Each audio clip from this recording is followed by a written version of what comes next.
There were 7 text messages. Not 1, not 3, 7. The first was harmless, just a thumbs-up emoji. The second was a meme, but the third, last night was wild. I can still smell you on me. Smiling face with horns. She was in the shower when I saw it. She had left her phone face up on the kitchen counter while I was slicing an orange. I wasn't snooping. I wasn't even curious. I was trying to queue up a podcast. I didn't mean to see anything, but once I did, I tapped it. Of course I did. You would have too. I scrolled. The fourth message was from him. His name was saved as Jeremy Work, which already felt like a sick joke. I'd never met a Jeremy in her office. Can't stop thinking about the elevator. Your trouble. Then another. I dreamt about your dress. You in it, you out of it. Still hard thinking about it. Then silence. Then a photo. She had sent him something. Couldn't see what. Just a blurry thumbnail. Maybe a mirror selfie. I didn't want to tap it. I didn't want proof. My hands were shaking so badly the orange rolled off the counter. That was 5 minutes before she came back into the kitchen. Towel drying her hair, singing like nothing had changed. I stood there, still holding the paring knife, still pretending I hadn't just seen my entire marriage turn into a cartoonish cliché. And you know what she said to me? Not good morning. Not you look upset. She said, Lyle, can we stop making everything about you? You're not my priority right now. Not my priority. I smiled. I actually smiled. That weird, robotic smile you give your boss when they tell you your position has been phased out. She poured her coffee. She didn't even look up when she said it. I nodded, wiped my hands with a dish towel, placed the knife on the edge of the sink, and said the calmest words I've ever spoken. Okay. Then don't make me your afterthought either. She blinked. What does that mean? But I was already walking to the bedroom. I didn't pack much. A few shirts, my watch, passport. I took the dog's leash, but not the dog. She loved the dog. Let her have something left to love.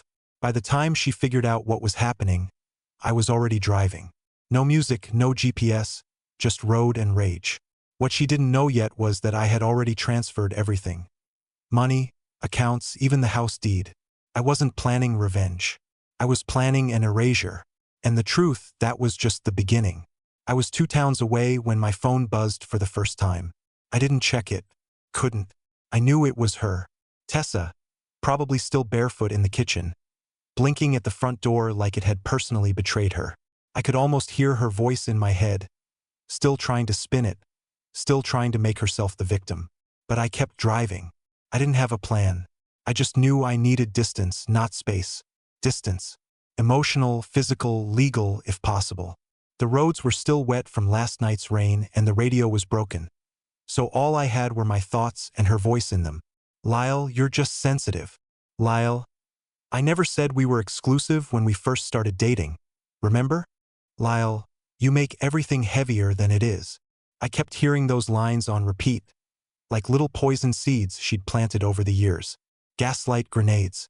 I used to think she was just blunt, honest. Now I realize she was always rewriting the story mid-chapter. She was the author and the critic, and I was just another character who didn't know I'd been written out. But here's where it gets twisted. That afternoon, I stopped at a diner about 40 miles out. Dusty little place, all checkered floors and bad coffee. I ordered something I didn't want just so I could sit, think, breathe. There was a family in the corner booth. 2 kids, both laughing at a spilled milkshake. And something about it made me want to scream. Not because I wanted kids or because we tried and failed, but because once, years ago, she and I had laughed like that. That same sound. It echoed through me like an old voicemail. And then my phone buzzed again. I pulled it out, hesitated, then hit play on the last voicemail, and her voice came through. But it wasn't the voice I expected. It wasn't panicked. It wasn't remorseful. It was venomous. If you're trying to punish me, just know you're not the one being clever here. You leaving? It's not some grand move, Lyle. It's childish.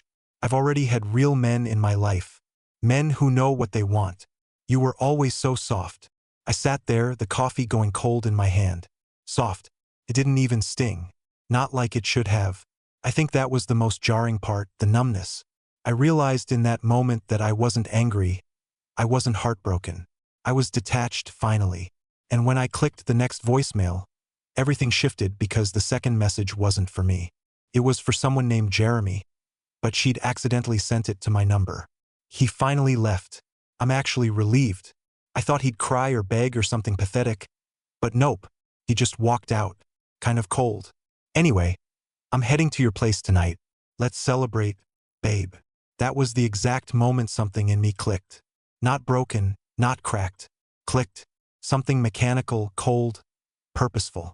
I stood up, left a 20 on the table, and walked out without my food. This wasn't just betrayal. This wasn't even emotional neglect anymore. This was an erasure, and she thought she'd get away with it. But I wasn't going to argue. I wasn't going to beg. I wasn't going to scream into the phone. I was going to rewrite the ending quietly, strategically, completely. And Jeremy, he had no idea that I'd already been inside his apartment before either of them knew my name. I didn't go to Jeremy's to fight him. I didn't even go there to confront him. That would have been too theatrical, too loud, and I'd spent far too many years being quiet for the sake of keeping the peace. No, I went there to see how replaceable I really was. His apartment wasn't far from the diner. I found it easily. I'd driven past it once before, months earlier, when Tessa said she was doing a team-building night at her boss's condo nearby. I didn't question it then. I do now. It was a tired-looking building. Brown bricks, chipped intercom panel, second-floor unit with a view of a liquor store and a dented mailbox. Very glamorous for the man who supposedly made her feel alive again. I parked on the side street and waited. 10 minutes, 15. Then I saw her. She got out of a rideshare wearing the same black jacket I bought her last Christmas.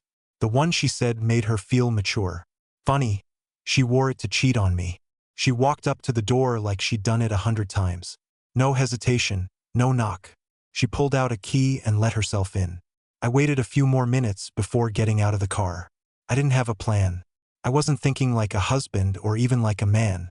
I was thinking like someone studying the aftermath of a fire. I needed to see what had been reduced to ash. I needed to understand how casually it had all been torched. When I got to the door, it was unlocked. That detail still unsettles me. Not because it was careless, but because it was bold, confident, like they didn't believe anyone could hurt them in that space. I didn't go inside. I'm not stupid. I just turned the knob and stepped 1 foot into the shadow of their world. What I saw wasn't shocking. It was dull, really. A half-drunk wine bottle on the table. Her shoes already off. Her laughter loud, unfiltered. The kind she hadn't given me in years. Then came his voice. God. It's nice not having to sneak around anymore. My heart didn't shatter. It didn't even tremble. Instead, I felt this bizarre clarity. That's the only way I can describe it. Like when you're underwater too long and finally break the surface. I pulled out my phone. I hit record. 1 click.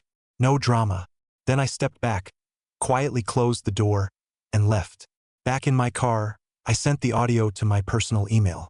Not because I wanted revenge, but because I wanted to remind myself later that I didn't imagine this, that I wasn't overreacting, that I hadn't invented the slow disappearance of my marriage. But what happened next wasn't about them. It was about me. Because while they were uncorking cheap wine and toasting to my erasure, I was on the phone with a private notary. I transferred my business shares to my cousin. I locked my credit cards. I scheduled mail forwarding. I called the bank and put every shared account on freeze. Then I made one final call to a woman named Vera, a friend I hadn't spoken to in 3 years, a woman who owed me a favor. She answered on the second ring. "You still doing off-grid relocations?" I asked. She was quiet for a second. Then she said, "How far off are we talking, Lyle?" I looked back at Jeremy's building and I smiled. Far enough that she'll think I've died. But not so far I can't watch what happens when she realizes I haven't. Vera didn't ask too many questions. She never had. That was her gift.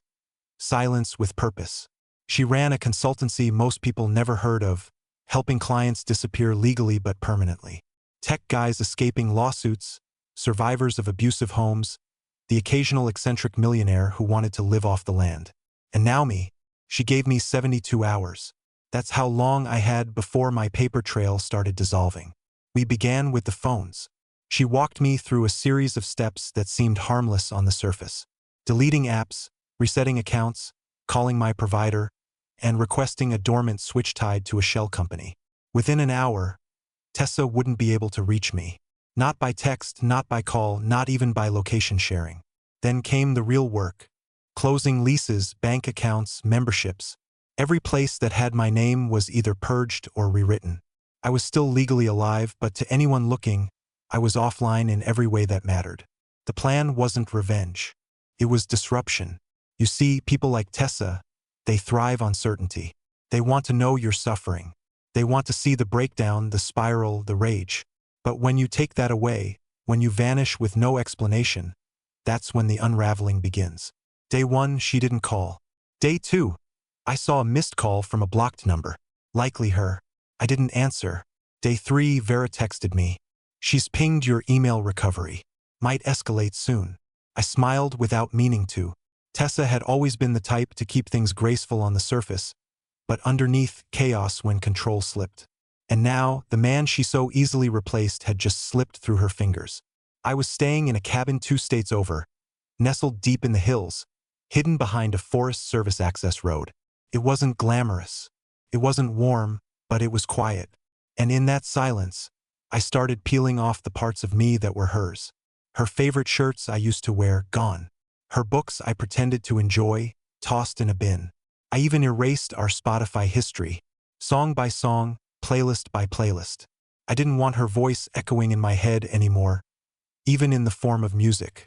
Then something odd happened. Vera called. She posted something. You want to know? I hesitated. Tell me. It's a photo of her on a balcony. Wine glass.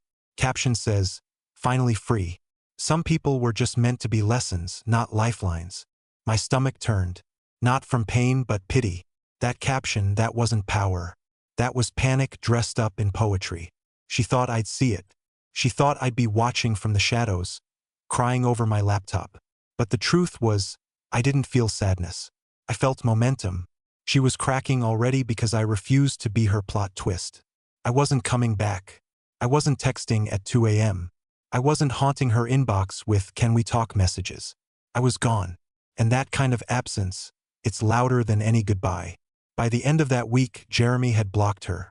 I know because Vera tracked it through a breadcrumb trail, private posts, removed tags, a deleted story featuring 2 wine glasses and only one now. Tessa wasn't used to this, to silence, to being the one left. And I wasn't done disappearing yet because there was one last thing I had to erase. Something that had been gnawing at me since that voicemail. The house. She thought she still had it. But what she didn't know was that I'd signed it over 6 weeks ago to someone she'd never expect. And that knock on the door she heard late Saturday night, it wasn't me. It was the new owner. She didn't recognize the man at first. He stood on the porch like he'd been there 1,000 times before. Calm, hands in pockets, face unreadable, no clipboard, no badge, just presence. That alone made her uneasy. It was 9:18 p.m. on a Saturday. She was wearing a robe, hair still damp, her 3rd glass of wine untouched on the counter. The dog barked once and went silent, the only thing in the house that still noticed unexpected guests. She opened the door just a crack. "Can I help you?" The man smiled politely. "I'm here about the house." Her brow furrowed. "What about it?" "It's mine." The pause between his sentence and her reaction could have stretched across continents. She blinked once, twice. "I'm sorry. What did you just say?" He pulled out a folded sheet of paper. Not official looking, not dramatic, just a printout. Deed transfer. Effective date 4 weeks ago. "My name's Rory Cadale. You may want to contact your husband for clarification." And then the line she'll never forget. "Actually, sorry, ex-husband." She slammed the door in his face. Of course. Classic Tessa. Anger before understanding. Noise before thought. She stormed back to the kitchen, grabbed her phone, and called me, or tried to. The number was no longer in service. Next, she opened her email. Nothing from me. No forwarded documents. No digital trail. Just a blank silence where my presence used to live. She must have sat on the floor for hours. I imagine her with her back against the fridge, wine glass in one hand, phone in the other, refreshing her inbox like it could undo a reality she hadn't anticipated. And that's the thing, she hadn't anticipated any of this. Tessa always played emotional chess, not paperwork. She was great at shifting blame mid-argument, at twisting meaning mid-sentence. But she never bothered to read the fine print. She never realized that while she was busy performing freedom, I was building an exit strategy so precise, so cold that by the time she smelled the smoke, the fire had already moved on. What she didn't know was that Rory wasn't a stranger. He was my mother's lawyer, semi-retired, kind eyes, a man who'd once drawn up our will when we thought we might start a family. He didn't know all the details, just enough to protect me. Enough to sign the right papers. Enough to show up with confidence and say, "This property is no longer in your name." By Sunday morning, she was gone. Packed a few bags, left the wine, left the dog, left a half-eaten peach on the counter, like some weird symbol of what was left of her control. Rory texted me a photo later. The place looked exactly as I'd left it, except for one thing. A single post-it on the fridge scrawled in her handwriting, "If you wanted me to hurt, you won." But that's where she misunderstood me again. This wasn't about hurting her. This was about ending the conversation. Every marriage ends twice. Once when someone says it out loud, and once when someone finally walks away. But not many people know what happens when one person disappears before the other realizes the story's over. That's what I had become. The blank space after the final word. The silence after the credits roll. And that silence, it's where her panic started to bloom. She tried messaging my cousin, my old boss, even Vera, which made me laugh. But all she found were more locked doors, more people unwilling to answer, more signs that I wasn't somewhere to be found. I was somewhere to be forgotten. But of course, she wasn't going to go down easy because 2 days later, Vera sent me a video. Tessa, looking straight into the phone camera, sitting in her car outside what used to be our favorite Thai restaurant. Tears in her voice, smirk on her face. "You can run, Lyle. You can even disappear. But you and I both know you're still watching." She was half right. I wasn't watching. I was recording. And what I was about to do next would make her realize that for the first time in her life, the plot was no longer hers to write. She was unraveling. Not in the dramatic, mascara streaming down her face kind of way. That would have required vulnerability. No, Tessa came undone the way people like her always do. Strategically, bitterly, and loud enough for an audience. She started posting cryptic messages on social media, the kind that beg for attention but wear the costume of independence. Healing isn't linear. Some people only exist to teach you how to never be treated again. Sometimes strength is walking away from what never saw you. She didn't tag me, of course. That would have made it real. She wanted the narrative, not the truth.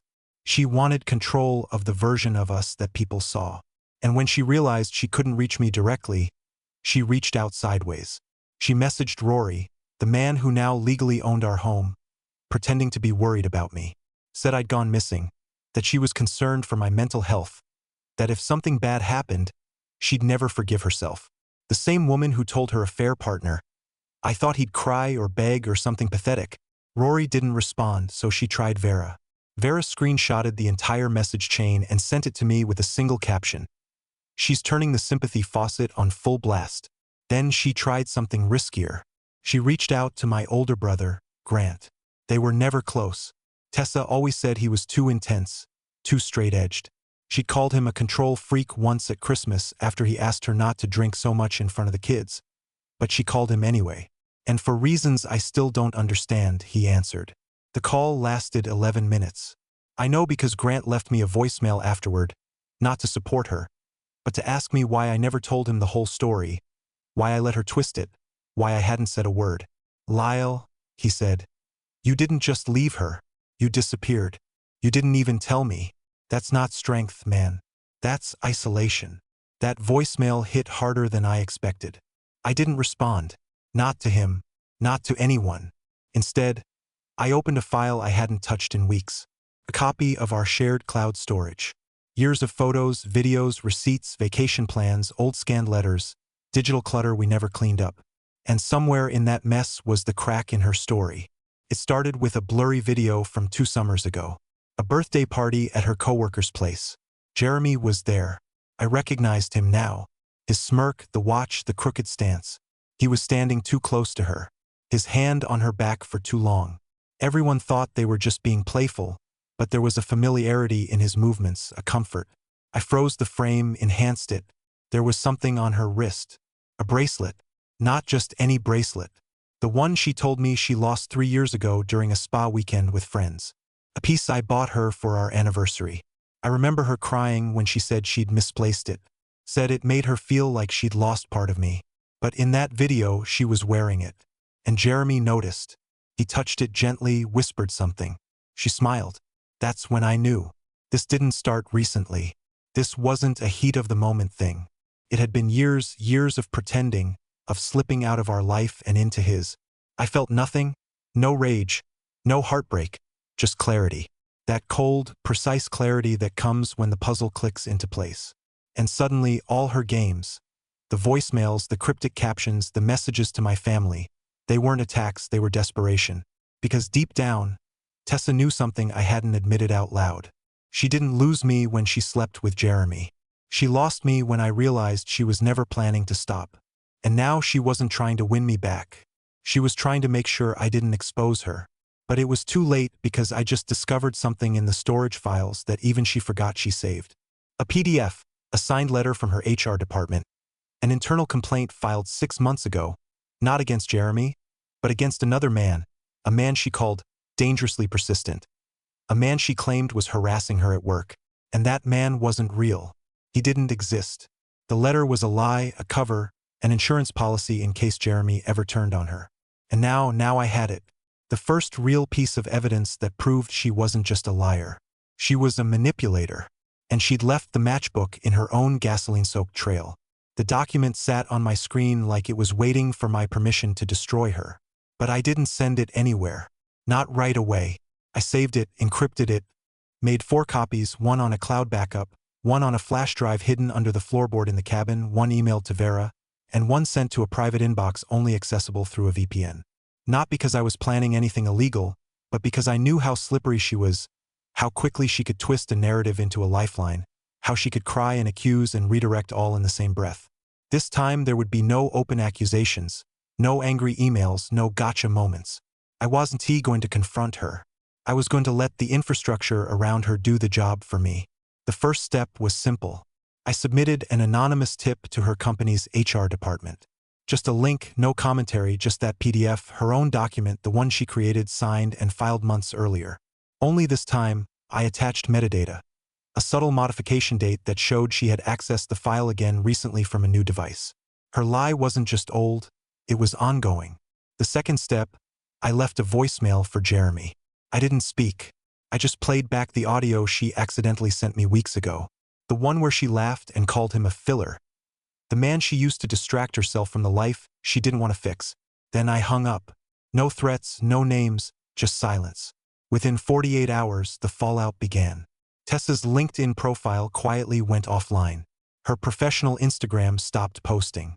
Someone anonymous, but not me, submitted a request to freeze her work accounts, citing a pending investigation. Vera later confirmed it. HR was doing a discreet internal audit. Not because of me, but because the document raised red flags. The man she had accused, the dangerously persistent one, wasn't in the system, had never existed. And when asked for more details, Tessa stonewalled. She didn't have a backup story because she never expected to be questioned. That's the difference between truth and performance. Truth survives under pressure. Lies need scripts. Jeremy, meanwhile, did something I didn't expect. He called my brother. Why? I have no idea, but Grant forwarded me the voicemail. Hey, this is probably weird. I just need to know if Lyle is okay. I think I made a mistake. Just tell him I get it now. He sounded small, like a child in a burned-down house, wondering where the matches came from. I didn't reply. Not to Jeremy, not to Grant, not to anyone. Instead, I watched quietly as the story she built started to deconstruct itself. Tessa had spent her whole life as the main character. Her stories, her pace, her edits. But now the camera had stopped following her. The audience was gone. The spotlight turned off and she was just standing there alone, off script. I know she tried reaching out to people.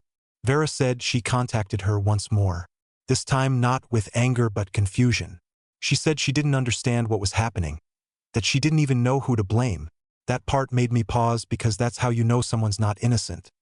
When they're not looking for what went wrong but who did it to them. The idea that she might be responsible, that never entered her mind. But the final crack came later. A message to a mutual friend. A woman named Iris, someone we hadn't spoken to in years. Tessa didn't know I still spoke to Iris occasionally.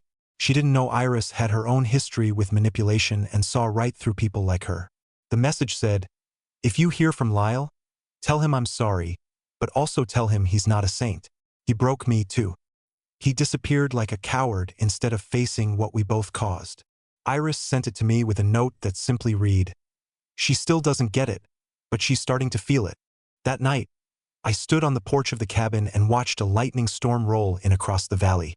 Not poetic, not metaphorical, just real. Nature doing what it does best, breaking and cleansing at the same time. And I realized something.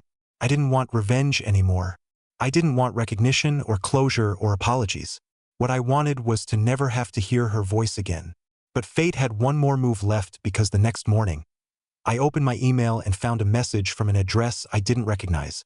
No subject line, no signature, just 5 words. "You think this is over?" The email sat unopened for 3 days. "You think this is over?" 5 words. No punctuation, no name, no warmth, just noise. I didn't respond, not because I was afraid or because I didn't care, but because there was nothing left to say. I had already spoken in the clearest language possible. Disappearance. A sentence with no reply. Vera asked if I wanted her to trace the IP address. I said, no, that wasn't the point. Knowing who sent it wouldn't change anything. Could have been Tessa. Could have been Jeremy. It could have been a friend of hers trying to check in behind a mask of intimidation. It didn't matter because by then, I was no longer in it. I was beyond it. The cabin lease ended at the close of that month. I packed everything into 2 duffel bags, donated what I didn't need, and left the keys under a stone by the back steps. I didn't leave a note. I didn't need a trace. My next stop wasn't dramatic. It was a small town up north, a place with mountains that caught fire in the fall and rivers that didn't care about phone reception. I found a job managing inventory at a local hardware store. Quiet, simple, no meetings, no emails, just tools and shelves and the rhythm of ordinary days. The owner, a woman in her 60s named Norma, asked why I left my corporate past. I told her the truth. I got tired of being around people who measured love by how useful you were. She nodded, handed me the keys to the back office, and never asked again. I rented a modest place, 2 rooms, slanted roof, wide windows. I bought a plant. I started cooking again. I learned how to patch drywall, split firewood, fix my own sink. I started writing in a leather notebook I found at a garage sale. Not stories about the past, not memories of her, just thoughts. 1 page a day, some days just a sentence. And somewhere in the middle of that silence, I felt whole again. It wasn't a sudden thing. It came slowly, like your hearing returning after you've been underwater too long, like color leaking back into an old photo. There was no aha moment. Just one morning, I brewed coffee and realized I hadn't thought about her in days. I didn't hate her. I didn't miss her. I just let go. Iris texted me once months later. Said she ran into Tessa in a bookstore. Said she looked thinner, edgy, still talking too much about healing, not enough about truth. She asked about you, Iris wrote. Said she figured you were off somewhere watching it all. I replied with one word. Nope, because that was the real ending. Not revenge, not destruction, not even closure. Just the fact that I was finally living a life that had nothing to do with her. I think she always feared being forgotten. And maybe that's the best justice there is. So, if you're still reading this, wondering if walking away was cowardly, wondering if disappearing makes you weak, I'll say this. Sometimes the bravest thing you can do is leave without needing to be seen leaving. And sometimes the happiest ending is the one they never get to write.